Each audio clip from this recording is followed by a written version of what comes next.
Duibhe, hello, Agus Val Polito, What the Focal, where I answer your questions about the Irish language. Today we're going to be talking about Gaelic or Scots Gaelic. What is it? How similar is it to Irish? And what else can we learn about it in a Zoom video?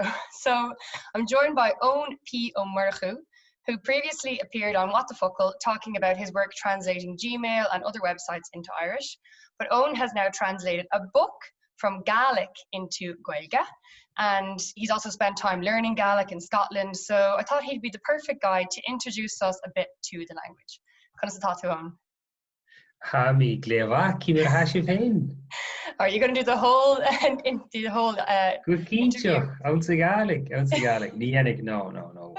You're going to Gaeilge and Berla better. Tá sé dachar glór Berla leirt lad. Bhí mé gurí interview around sin like Duibhe. Are you going to do the whole bhí mé gurí agalav around? Yeah, so. Funnily enough, since lockdown I actually speak very little English because most of the time I speak Irish now, so my English has actually regressed. So if I'm lacking words or fluency, please forgive me. So I have your book here in my hand, Tinte na Farraige Duibhe, by Tim Armstrong, translated by Eoin P. Murchú from Scots Gaelic into Gaeilge. So over the years, you've published a lot in magazines and journals, between short stories, articles, reviews. But this is your first full book, isn't it? Yes, that's true. Yeah, no, I was so excited. I got the hard copy of it in the post, and it was like a Christmas morning when you're about 9 or 10, and you get a big box of Lego that you've been looking forward to all year, and even better than that probably. So I was really excited to get the book. Yeah. Agus tá sé ar fud na hátír. It's all over the place in social media, so you think it has a great response so far? Yeah, I was talking to the publisher Darach from Lower Brack, and he said it's selling really well. So I'm spamming people constantly and trying to get people to read the book and buy the book. But the thing is, I think it's a great story. I put a lot of work into it, so I'm happy to stand over. So I think people enjoy it if they read it. And how did this translation come about? You've got so much going on, so what made you pick this particular book? This is like all kinds of things, you know, some people might be like, oh wow, you must have done that over the last few months, but this is really a project that I started maybe in 2015 or 16. So it's been in the pipeline, the long and winding pipeline for a while now. But I suppose it came about when I just saw the book, and they say that you should never judge a book by its cover. But I saw the cover of the original book, and I was like, wow, that looks interesting, exciting. It's quite similar to that. It's the same designer. And I was like, it sort of broke the expectations I had for Gaelic. Now, so people sometimes say that Irish is, you know, just boring and, you know, related to the Gaeltacht. And that those sort of stereotypes are probably even stronger and more negative in Scotland. And I probably was a little bit affected by them. So then when I saw the book and when I found out what it was about, I was fascinated. I wanted to read it. And then I read it and I was like, oh, I'll translate that. It's just as casual as that. I'll translate that. Well, I have to admit, I didn't know Gaelic existed until it appeared on my university timetable. That might be very ignorant of me. Like, I was studying Irish in university and I didn't know Gaelic was a thing. And then once I discovered that it was, I got really into it. Because on a spatial, you know, I was really excited to see that there was this connection with, you know, Scotland that I didn't even know we had before. It's just, what's your story with Gaelic? How did you always know that Gaelic existed? I know you have a very different background with me, like you have Irish in your life for a lot longer. I a couple of funny stories. So my dad always spoke Irish at home, but I don't have the full facts of this story. But my dad apparently went to work in a fish factory on the Isle of Lewis in like the 70s or maybe 80s or something, and was working there and spoke Gaelic or learned Gaelic. And I think he nearly fell in love and married a Scottish woman, but that didn't happen. There's some controversy about this, so I don't really know the full details of it. It's a little bit awkward to ask about the details of it at home.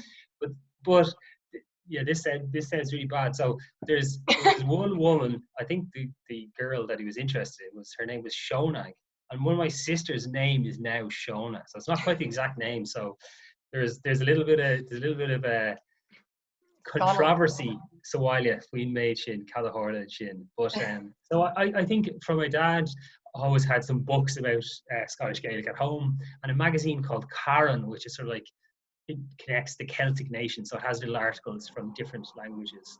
And you can see, I remember seeing it for that. I remember even reading a thriller in English and being like, the place names in Scotland are very similar. Like, it was, Croc on Stuller, and so something very similar that you might see in Irish. I was like, that's fascinating. This Scottish Gaelic lark is very similar to Irish. And then when you get into it a little bit more, you realise there are lots of differences, but yeah, there are lots and lots of similarities. There's people say they're it's the same language, Gaelic and Gaeilge, and people say it's just dialects of a different language. But you have to be very careful, I find, because some people, would almost get offended if you say, oh, it's just a dialect of Irish. And some people, I read an article on Sabhal Mòr Ostaig, the university that teaches a lot of Gaelic, and someone had written an article, and this is a recent enough one, saying that you shouldn't call Gaelic a different language. It's a dialect of, we're all dialects of one Gaeilge. So yeah, like people are a little bit touchy about it. I think there's two main groups. Most people think they're two separate languages, and they recognise that. But I think if you're very aware of Irish, you come more to the idea that they are the same language, even though they've been sort of split apart. Mm-hmm. And when they were sort of codified, and when things like an Caidán Ifigúil, Céinisteach and Litriú, the languages have moved sort of from each other a certain amount, probably enough to call them different languages, and that's what most people say. But I think if you have a very good knowledge of Irish and all the varieties of Irish, you can make a good stab at understanding Scottish Gaelic. And one of the things that I think linguists look at is a thing called lexicon or store focal. And the lexicon of Irish and Scottish Gaelic is like, it must be over 80-90% the same. Like some words in Scottish Gaelic that you'd see would not be used that often in Irish, but if you have a very good knowledge of the Irish dialects and sort of slang and old words and stuff, you'll probably see that word somewhere in Irish at some point. But are they mutually intelligible is another thing that people talk about, and some people say that they are to a certain degree, and other people say that they aren't. But I think they're probably, most people recognize them as different languages now, so that's probably what you have to recognize them as.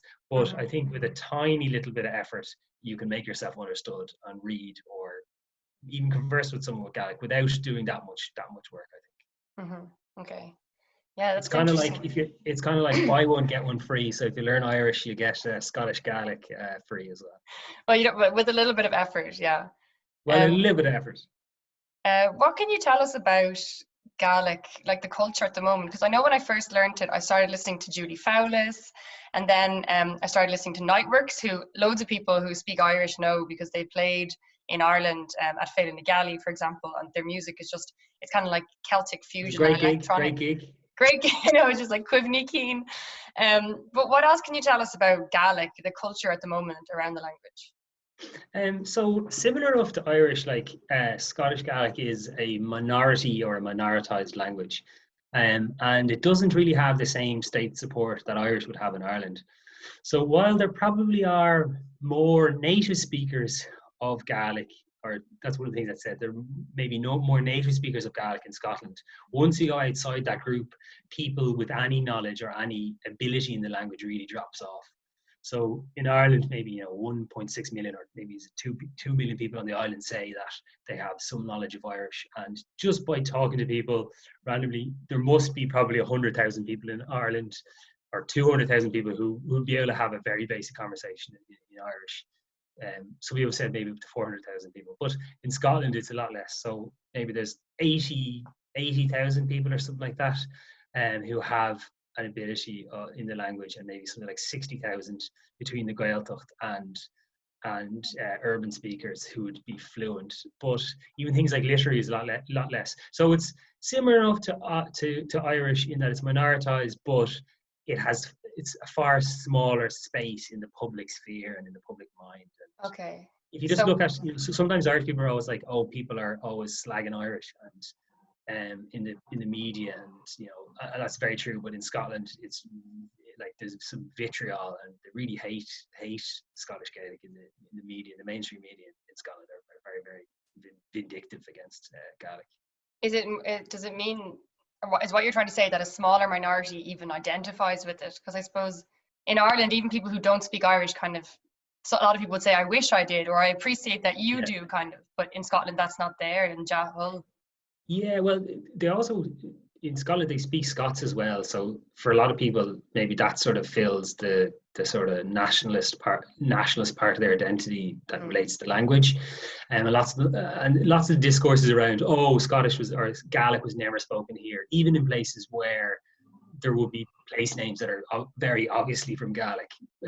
But it's sort of it's the same old trid idir Gaeilge agus Gaeilge Táig Tarlú in Éireann, but just maybe on a bigger scale. And because I think one of the big reasons is the difference is that Gaelic isn't taught in schools, so it's actually only very few people do it in schools outside of the Gaeltacht, which the Highlands and Islands, that's sort of quite far north in Scotland.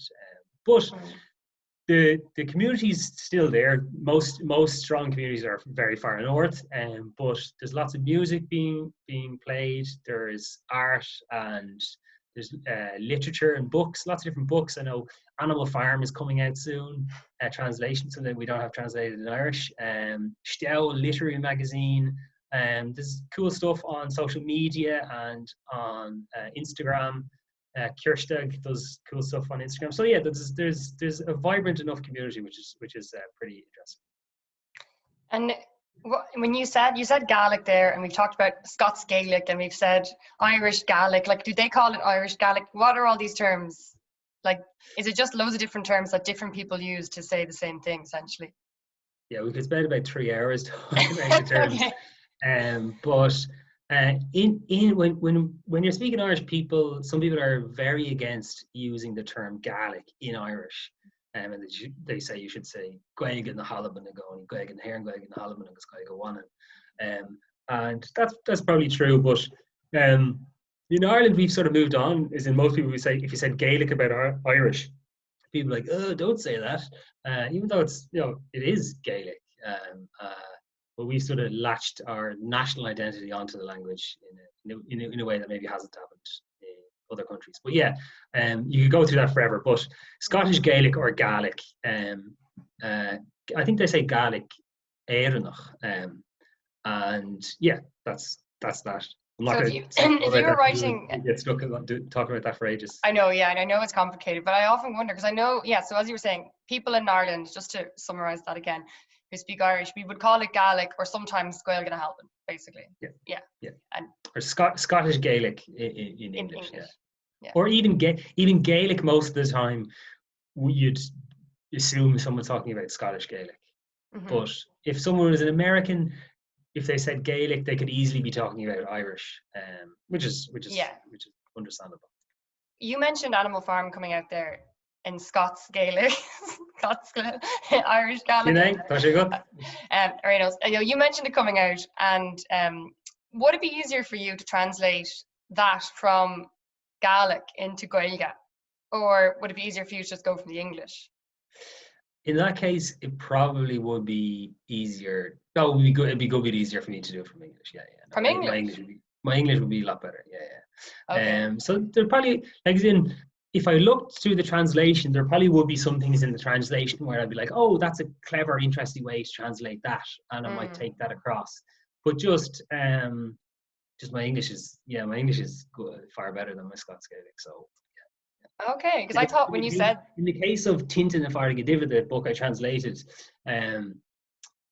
like that the book doesn't exist in English. It was written in Gaelic, and actually the author, Tim Armstrong, he doesn't want it to be translated to English, I don't think. So he's not interested in creating another English sci-fi book, is what he said. So he wanted something for the Gaelic world. But I thought because it was like 80 to 90% similar, that it would mean, when you're translating, you just go through and you'd be like, yeah, that's similar, and then throw in your 10%. Is that not how it works? No. So like, it's funny, even like say a language like French I did in school, sometimes like you'd be more certain of what a word means in French. Like in Gaelic, like say if you come across a word like that's an animal or a plant, you might know what it means, but you'd be like, you sort of know what it means. Does that make sense? You might be like, oh, that's probably that's a bird. You can From just the context. sense, oh, that's a bird. Not just the context, just the form of the word. Like in the same way that if you see animal or plant words from like dialects of local dialects of Irish around Ireland, there's generally a different name for a plant or the bird or the fish or whatever it is, and you can sort of tell, oh, that's a name for a fish or a name for a plant. Does that make sense? But you won't be able to tell exactly what it is. Whereas if it was in English, English is far more codified. Everyone has the exact same word for X fish, really, compared to Irish and Scottish Gaelic. There's far more dialectal variation. So you might have to bring the Scottish Gaelic through English anyway. So you're better off just going from the English. Okay, on spatial. Agus Louis too from Kish and Shin. You mentioned French and Shin.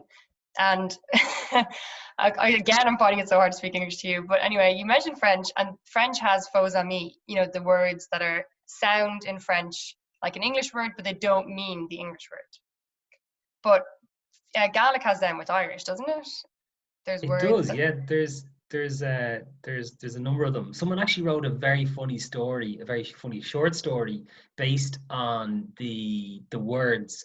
And had an Irish speaker and a Scottish Gaelic speaker sort of comedy of errors and mistranslations. So there's a couple of words like snug, S-N-O-G, and agus Cillian Shishin gloite no das. It means like nice or cute or something like that. And there's a woman and a man talking, and I think the woman says something like, "Oh, how co snug," agus, and then the Irish person thinks they want to snog them. And then there's another mistake around the word brian, which in Scottish Gaelic means talking, and brian in Irish means fighting, brian clare or whatever. So instead of kissing, they end up fighting. So that's what could happen if a Scottish Gaelic speaker and an Irish speaker get together without knowing what the foes of me are. I remember as well that the word for love is Gael. G-A-O-L. Yeah. So I always imagined like seeing that in some situation where someone was trying to explain that they were in love with someone, but I would think they were related to them, and then they started kissing or something. There's more material for short stories then, or maybe that word is in it. Who wrote that short story? Like that. I couldn't tell you. I think it was in notes many moons ago. But someone from Belfast, Bader, cool. Took me here. It's good. It's a good story.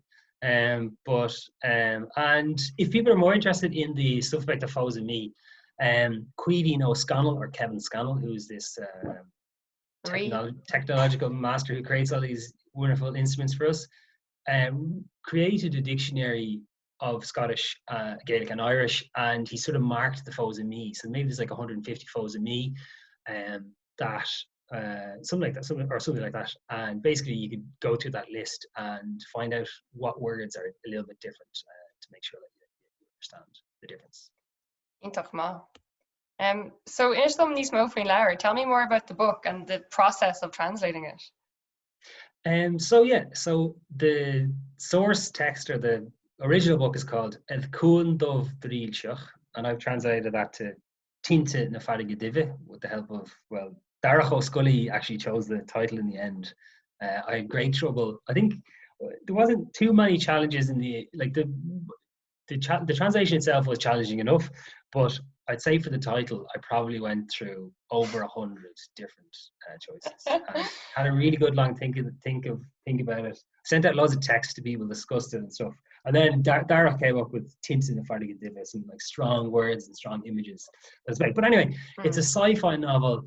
That's based on these two characters, Riasa agus Saul, and basically they live on this mining moon that's sort of on the edge of the colony. It's sort of forgotten about, and then they end up chasing the police, and there's some hidden subterfuge happening as well, and the technology has a major role in the book as well. And basically it's sort of like a space opera adventure chase story, thriller-y kind of element to it as well. So that's lots of descriptive words. But even though when I actually read it first, my Gaelic wasn't that great, and the story was just so fun that I wanted to read, and it kept me going through it, and kept me going through the translation as well. Yeah, it is really fun, and it's really maybe it's my fault for a lot of the books that I seem to pick in Irish seem to be about these kind of like slow moving emotions, you know, and that's just things that I'm like, this is not that kind of book. Like, this is like, you're straight in there, you're on a rocket, like you're going into space, like it's very exciting. And it also surprised me because it's science fiction. I kind of thought I wouldn't understand bits of it because I wasn't in a Gael school.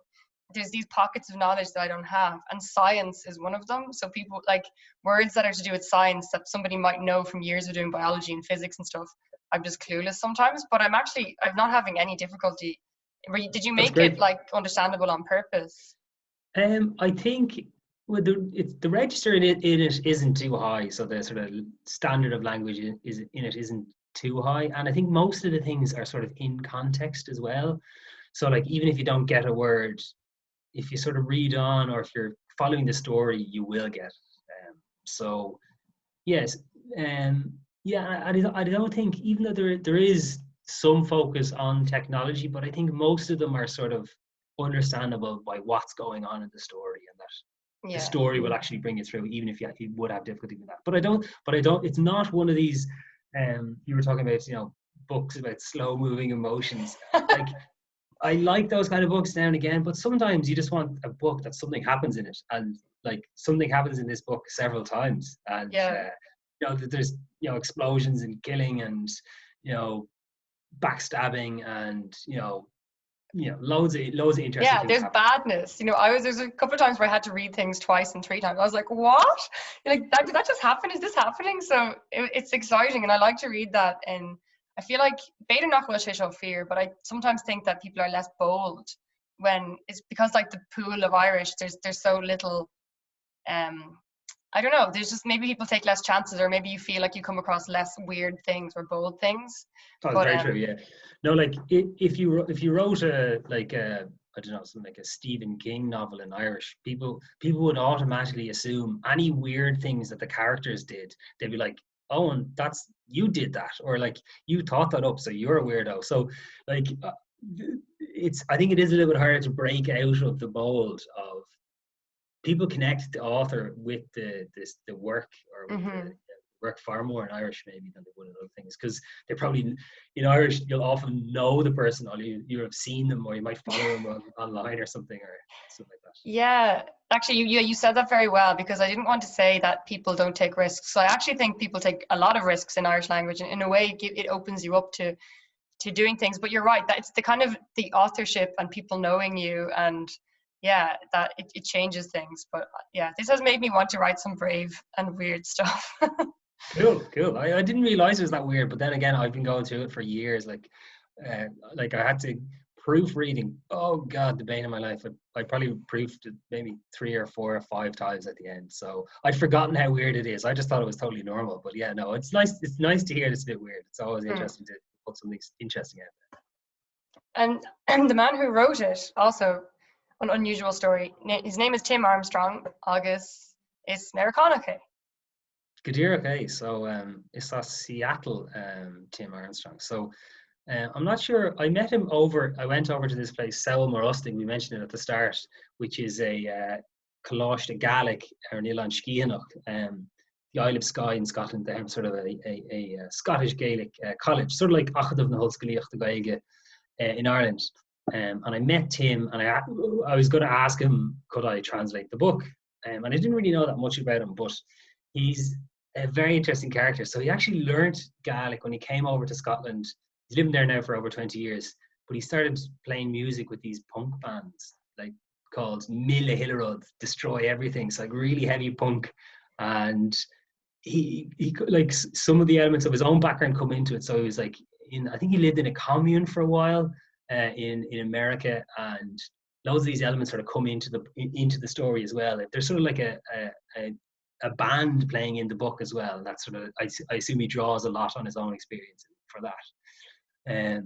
But yeah, really interesting person who came over, and I think he was in Glasgow when he learned Gaelic first, and then he eventually did a PhD in sociolinguistics, about Gaelic, and he now lives on the Isle of Skye, near enough to that Cloiste Gaelic. And he's working on his second novel, which is a lot longer. So I hope he doesn't make it too long, because I'll probably have to translate it. And the first one took long enough. So Tim, if you're mátha do géisteacht, cuinig deas gearra le dheith. And was sé buinteach leis an leabhar seo nó an rud ag an éagsúla?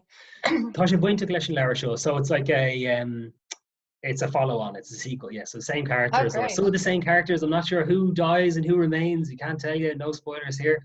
So it's sort of in the same world and same characters. So it's a sequel. Yeah. Great. We'll be looking forward to that, and you'll be kept busy anyway. Mm-hmm.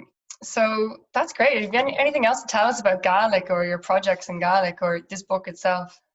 I'm trying to. We were talking earlier on about some of the literature and sort of the language and some festivals. I know some Gaelic speakers came over to Féile na Gaillimh in Rathcarn, one of the best small festivals we have in Ireland. But yeah, there's some when we met some, but there's groups like Mishnach and the festival like Ceolas, and even though the numbers of Scottish Gaelic speakers are probably a lot lower than Ireland, I think they punch above their weight literature-wise. So they have a really cool literary magazine, Stel, and really interesting sort of literary things coming out. So I think it's great to sort of connect the two communities. And even though I was saying earlier on that both sort of language communities have probably been splitting from each other for hundreds and hundreds of years now, the internet actually is an opportunity to connect again. And often I see on Twitter in particular, like Scottish Gaelic speakers and Irish speakers talking to each other in their own language, but understanding each other, or understanding most of each other. And again, Buíochas le Foras has done some interesting analysis on sort of the ways in which we communicate as sort of Gael, Har, Eimíle Ní Mhaoilriain. So yeah, no, it's interesting in that respect. I saw Eoin McEvoy tweeting about some tool that Kevin Scannell has for Gaelic tweets. I think you can like look at a stream of tweets in Gaelic, and there's some like translation, or it helps you like between Gaelic and Gaeilge. Yeah, so one of the elements I actually did I used in my book to translate my book was one of the tools Kevin Scannell created, Intergaelic. Because the two languages are so similar, I decided to use a machine translation to help. Now, people are probably shocked that I'd say that, but because they're so close, it actually helped me quite a lot.